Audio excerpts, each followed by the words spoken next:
Hey guys, welcome back to our channel, our crazy reactions. If you are new to this channel, hi, my name is Vidanshu. And my name is Navdeep. So जिस video पे आज हम reaction देने जा रहे हैं, काफ़ी देर बाद रिएक्शन देने जा रहे हैं. थोड़े बिजी थे, एग्जाम्स वगैरह थे, तो थोड़ा टाइम ज़्यादा हो गया इस बार. तो चलो कोई बात नहीं, अब फिर से हम कंटिन्यू करने लगे हैं. और इस बार हम फिर से एक इंडियन आर्मी की वीडियो लेकर आए हैं, और जिसका टाइटल है वर्ल्ड्स बेस्ट CICT फोर्स राष्ट्रीय राइफल्स एंड इंट्रोडक्शन. कौन नहीं जानता राष्ट्रीय राइफल्स को. इस पर हमने पहले भी 2-3 वीडियोस कर चुके हैं. हम स्टार्टिंग में भी हमने शायद जब हम चैनल के स्टार्टिंग में थे तब भी हमने वही इंडियन आर्मी की करते थे, और RR की तो काफी सारी की हैं. और फिर से हम ये एक वीडियो लेकर आए हैं. चलो ये देखते हैं वीडियो से पहले. अगर आपको ये वीडियो अच्छी लगे तो इस वीडियो को लाइक करें, हमारे चैनल को सब्सक्राइब करें और फर्दर सजेशन कमेंट बॉक्स में जरूर दीजिए. तो चलिए स्टार्ट करते हैं वीडियो. एक्साइटेड. 1 2 3 स्टार्ट.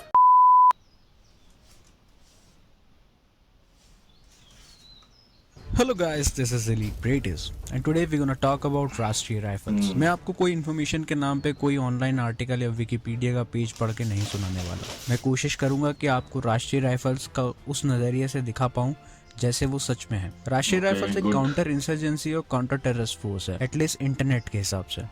राष्ट्रीय राइफल्स है क्या और इन्होंने क्या कर दिया है देश के लिए, ये हम आगे वीडियो में देखेंगे. 1990s इंडियन मिलिट्री के लिए एक ड्रामेटिक पीरियड था. एक तरफ Indian peace keeping force Sri Lanka से एक ब्लडी बैटल लेकिन अपने ऑब्जेक्टिव अचीव करने के बाद निकल रही थी, तो दूसरी तरफ कश्मीर में एक बड़ी इंसर्जेंसी से उठा रही थी. श्रीलंका में इंडियन मिलिट्री को काफी लेसन लगे, और उन्हीं में से एक लेसन था कि आप अगर जंग लड़ रहे हो तो उसे जंग कहिए, ना कि कोई छोटी मोटी लड़ाई. जब कश्मीर में जनवरी 1990 को कश्मीरी पंडितों को अपने घर छोड़ के भागना पड़ा, तब सिचुएशन कितनी गंभीर है इसका अंदाजा हुआ देश को. टिल डेट कश्मीर में हो रही लड़ाई को मीडिया ने कभी इंसर्जेंसी तो कभी फ्रीडम स्ट्रगल का नाम दिया, लेकिन इंडियन आर्मी बहुत इनिशियल स्टेज में ये समझ गई थी कि ये महज एक लो इंटेंसिटी कॉन्फ्लिक्ट नहीं है. आज हम उस समय को देख रहे हैं जहां दुनिया की सबसे बड़ी मिलिट्री पावर्स ने कॉन्टिन्यूस और परसिस्टेंट इंसर्जेंसी के सामने घुटने टेक दिए, लेकिन इंडिया में कश्मीर में जो कि बिल्कुल इसी तरह की कॉन्टिन्यूस हाई इंटेंसिटी और परसिस्टेंट इंसर्जेंसी को ऑलमोस्ट खत्म कर दिया. कश्मीर के हालात ही बदल दिए, जहाँ पे सिचुएशन बिल्कुल अफगानिस्तान जैसी थी. अपार्ट फ्रॉम पॉलिटिकल लीडरशिप, अगर ये सब करने में किसी ऑर्गेनाइजेशन का सबसे बड़ा हाथ है तो वो है Indian armed forces, specially Indian army और इंडियन आर्मी की राष्ट्रीय राइफल्स का. RR 1990s में रेज हुई, लेकिन 1993 और 1994 के बीच में इसमें सबसे ज्यादा चेंजेस हुए, जिन्होंने RR को इतना इफेक्टिव बनाया. साथ ही साथ इंडियन आर्मी को किसी भी चैलेंज के लिए एवर रेडी रहने में बहुत हेल्प की. राष्ट्रीय राइफल्स की सबसे पहली डिप्लॉयमेंट पंजाब में थी, लेकिन जब जनरल बिपिन चंद्र जोशी 1993 में आर्मी चीफ बने तो उन्होंने राष्ट्रीय राइफल्स को एक्सपैंड किया, और जहां कुछ पलटन्स काम कर रही थी उसी जगह जनरल जोशी ने 36 बटालियन डिप्लॉय कर दी. जनरल जोशी ने ही ये कंक्लूड किया था कि ये कोई इंसर्जेंसी नहीं है बल्कि एक प्रॉक्सी वॉर है. पाकिस्तान जिसके थ्रू एक वायलेंट सेक्शनिस्ट मूवमेंट चलाना चाहता है, और वो बिल्कुल सही थे. उन्होंने जंग को जंग कहा, ना कि कोई छोटी लड़ाई. जनरल जोशी ये मानते थे कि कश्मीर में लड़ना दुनिया में कहीं और सिटी ऑप्स करने से अलग है, क्योंकि कश्मीर इंसर्जेंसी की शुरुआत ही अर्बन एरिया से हुई, जो कि पुराने और कहीं के मिलिटेंसी के पैटर्न से ऑलमोस्ट अलग थी. इसलिए जनरल जोशी ने RR को एक्सपैंड किया और उन्हें कई ग्रुप्स में बांट दिया. जनरल जोशी का विजन था कि वो एक all arms included counter insurgency और काउंटर टेररिस्ट फोर्स बनाना चाहते थे. RR को 5 डिवीजन हेडक्वार्टर में डिवाइड किया गया, जिन्हें Kilo force, Uniform force, Victor force, Romeo force और डेल्टा फोर्स कहा जाता है. 5 डिवीजन हेडक्वार्टर्स आगे चल के 12 सेक्टर हेडक्वार्टर्स में डिवाइड हो जाते हैं. हर सेक्टर हेडक्वार्टर एक ब्रिगेड हेडक्वार्टर की तरह काम करता है, और यही ब्रिगेड हेडक्वार्टर आगे चल के battalion headquarter and then company stations में डिवाइड हो जाते हैं. राष्ट्रीय राइफल्स की हर बटालियन में 1000 से 1200 ट्रूप्स होते हैं, और हर RR बटालियन एक इन्फेंट्री रेजिमेंट को रिप्रेजेंट करती है. अब बटालियन के अंदर के around 60% troops parent infantry regiment से आते हैं, और बाकी बचे हुए 40% ट्रूप्स कॉम्बैट सपोर्ट आर्म्स और सर्विस आर्म्स से. अगर आप लोग इन्फेंट्री, कॉम्बैट सपोर्ट आर्म्स और सर्विस आर्म्स में कंफ्यूज हो रहे हैं तो प्लीज मेरा आर्मी का स्ट्रक्चर वाला वीडियो देख लीजिए, आपको समझ आ जाएगा सब. वो वीडियो टॉप राइट कॉर्नर पे आ रहा है. हर RR बटालियन के CO और उनके 2 IC पेरेंट रेजिमेंट से ही होते हैं.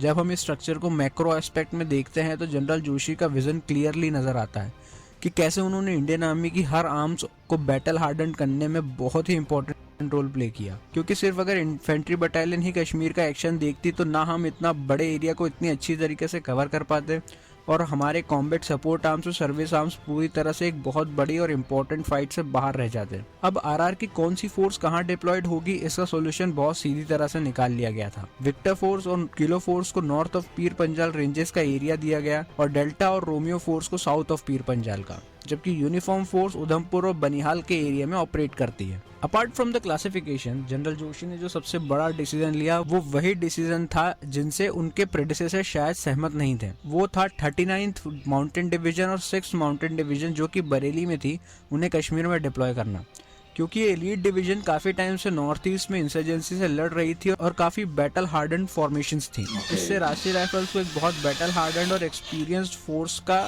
सपोर्ट मिला in the initial days. Micro aspect में इस फॉर्मेशन की खूबसूरती और इफेक्टिवनेस बेहतर रूप से मालूम चलती है। समय के साथ आरआर सिर्फ एक काउंटर इंसर्जेंसी और काउंटर टेररिस्ट फोर्स ही नहीं रही, बल्कि वैली का एक इम्पोर्टेंट पार्ट बन गई, जहाँ पे उन्होंने अपने 72 वर्जन डेटिंग सर्विस को तो जारी रखा ही, लेकिन साथ में वैली में कई डेवलपमेंट प्रोजेक्ट्स लॉन्च किए, ऑपरेशन सद्भावना जैसे ब्रिलियंट इनिशिएटिव लिए, जिनका असर हमें आज दिखता है और जिन्हें एक्सप्लेन करने के लिए एक सेपरेट वीडियो बनाना पड़ सकता है। आप आज कश्मीर की कितनी भी अंदर चले जाइए, आपको वहाँ राष्ट्रीय राइफल्स की कोई ना कोई यूनिट जरूर मिल जाएगी। इसी टाइप की डीप प्रेजेंस का एक टैक्टिकल एडवांटेज भी है जो आरआर को कश्मीर में इतना सफल बनाता है। इतनी डीप प्रेजेंस कश्मीर के रिमोटेस्ट एरिया में कश्मीरी लोगों को फौज के साथ एक नया बॉन्ड क्रिएट करने का मौका दिया, जिससे फौज की इंटर ऑपरेटेबिलिटी लोकल पॉपुलेशन के साथ बहुत बढ़ी। इससे हमें टेरेन और लोकल एनवायरनमेंट का तो बेहतरीन नॉलेज हुआ ही, साथ में लोकल इंटेलिजेंस बहुत स्ट्रांग हो गई, क्योंकि लोगों को समझ आ गया कि फौज उनकी हिफाजत के लिए है। Information of terrain and local intelligence is one of the biggest factors in any counter insurgency operations. आज हालात ये है कि इंडियन आर्मी का इंटेलिजेंस नेटवर्क इतना मजबूत है कि किसी भी आतंकवादी की लाइफ टाइम ड्यूरेशन कुछ घंटों की ही बचा है, और ज़्यादा लकी हुआ तो कुछ महीने। राष्ट्रीय राइफल्स की इफेक्टिवनेस जानने के लिए आपको इन नंबर्स पे ध्यान देना चाहिए, क्योंकि स्टैट सी किसी फोर्स को बाहर से जज करने में सबसे ज़्यादा हेल्प करते हैं। अगर आप मिनिस्ट्री ऑफ होम अफेयर्स का डेटा देखें राष्ट्रीय राइफल्स का, फ्रॉम 1988 टू 2019 आरआर ने 56,232 इंसिडेंट्स में 23,500 ट्रू बिलीवर्स को 72 किया, जिसमें आफ्टर कारगिल आरआर मानो रैम्पेज पे थी। साल 2000 में 1708 72 हुए,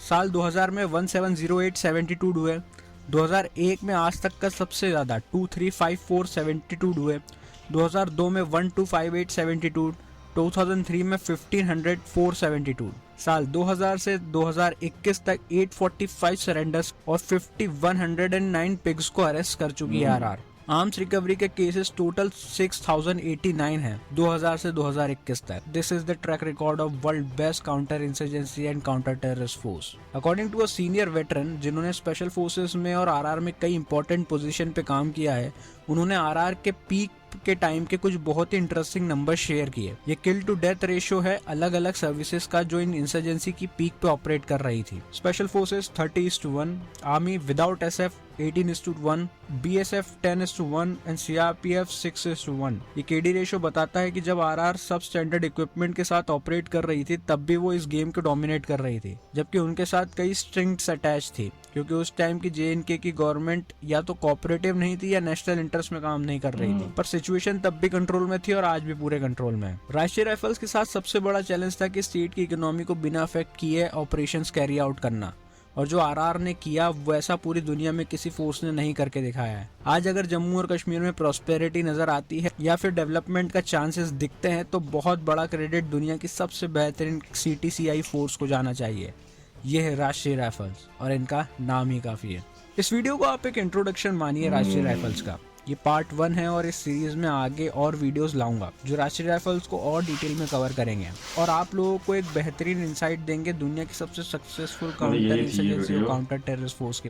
तो बात की जाए इसकी तो हमने वैसे जैसे हमने स्टार्टिंग में ही बताया कि हमने काफ़ी वीडियोस की हैं इसकी, पर इन्होंने हमें इंट्रोडक्शन बताया कि इसकी शुरुआत कैसे हुई और कहाँ से ये क्यों बनी सबसे पहले, तो ठीक है। और हमें ये नहीं पता था कि पहले जब इंडिया श्रीलंका में कोई ऑपरेशन कर रही थी तो उसके बाद वहाँ की गलतियों से सीख के जो वहाँ पे हुई थी वहाँ से सीख के इन्होंने ये फोर्स ये फोर्स बनाई। और जब तब के जो हमारे आर्मी चीफ थे उनकी वजह से उन्होंने काफ़ी मतलब कि अच्छा योगदान है इसको बनाने में, इस फोर्स को इतना मजबूत और बनाने में ट्रेंड बनाने में, और उसी की वजह से आज कश्मीर में इतनी पीस है। और काफ़ी सबसे बड़ा रोल तो राष्ट्रीय राइफल्स का ही है। जब भी हम कश्मीर की बात आती है तो राष्ट्रीय राइफल्स सबसे पहले आते ही वहाँ पे, उन्हीं की वजह से वहाँ पे अभी जो इस वक्त सिचुएशन, जो बाकी टूरिस्ट पे जाए सेफ फील करते हैं। हाँ, फिर उसके बाद वैसे और भी वैसे जो हमारे और अदर फोर्सेस है उनको भी नहीं भूलना चाहिए। CRPF, BSF है,